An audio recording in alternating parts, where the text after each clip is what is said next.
guys, good morning. I'm so grateful to be with you this morning for a few minutes. Today I want to talk to you about something that God has really used to dramatically improve the quality of my life.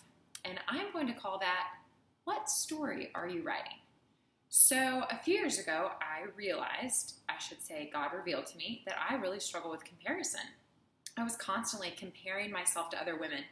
And the way this was playing out was I would meet someone or even just see someone, and I would write this whole story in my head about them, about what their life was like, about how it was so perfect, about their marriage, their kids, their income, their job, whatever it was. I would just see or hear one detail about their life and create this whole story. And this story, it was crazy because it basically said their life is perfect and my life is the opposite of whatever the main area was I was comparing. So today I want to talk to you about what that journey has looked like for me and just give you a few pointers that God has helped me use to try to make a new habit and pattern in this area in my life. So let's start by saying, why is comparison a problem? So to do this, I'm going to start by saying, what is the definition of comparison? So I looked it up in the dictionary, and the definition of comparison is to estimate, to measure, or to note the similarity or dissimilarity of something. So I love that even in the dictionary it says to estimate. Again, going back to comparing is literally looking at two things and figuring out what's the same or what's different, but it's even just estimating. It's even just assuming, which goes right into this thing that God was telling me. It's writing this story that might or might not be true. That's kind of beside the point. So the reason this is an issue is because anytime that so I think that all humans struggle with comparison, but I think women especially do. And that's why I'm so passionate about this. So I think anytime we struggle with comparison, it's because we are not satisfied or we are insecure in some area of our lives about who we are, about who God is, or about the story that He's writing in our lives, in and through us. So obviously, we want to work against that process, and we want to be aligned with God and the story that He is writing in our lives, instead of saying, oh, I wish I had that, or oh, I'm not that. Okay, so that's why it's important, and that's why we want to do something about it. But how do we do something about it? Today, I'm going to tell you 4 quick steps. Now, I will say, these are going to take some time. This is like a really weak muscle that you are in a habit of doing something different with. So it's going to take some time and practice. But if you ask God for help, He will 100% help you in this. Okay, so 4 simple, not necessarily easy, but simple steps. Number 1, simply ask Him to help you become aware. Awareness is number 1.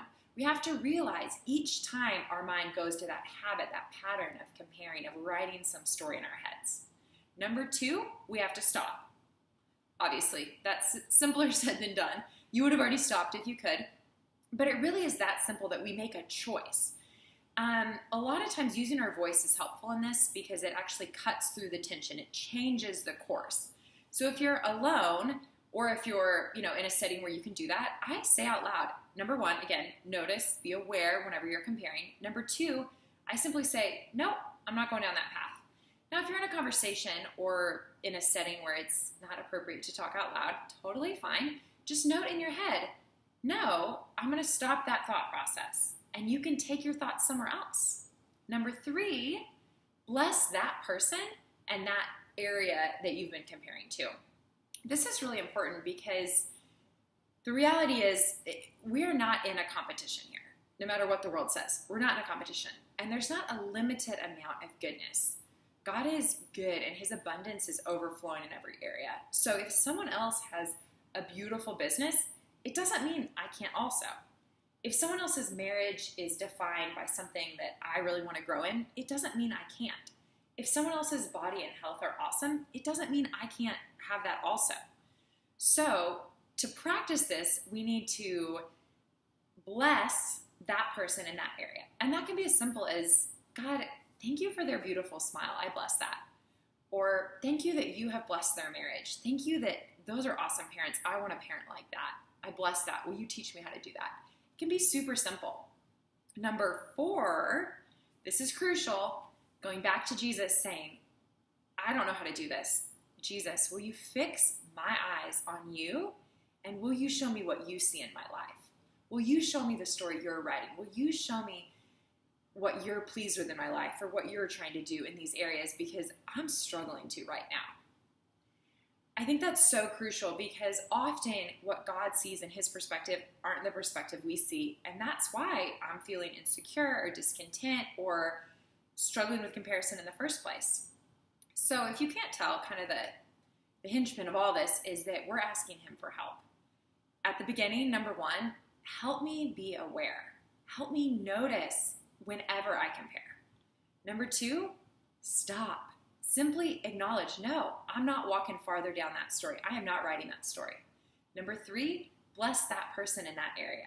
Number four, ask him to help you see your life and your situation as he does, and ask him to help you fix your eyes on him and keep your eyes in exactly what he's given you that day or that season, instead of looking at someone else's day and their season.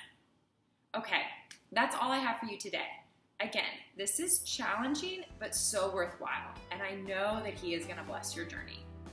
Please leave any comments or questions below. Really give this a try today, and let me know how it goes. And please like and subscribe. I'm going to add more and more videos, and I want to know what's helpful and what's not. And until next time, I encourage you to have a great day and to practice those things we talked about. Okay, bye.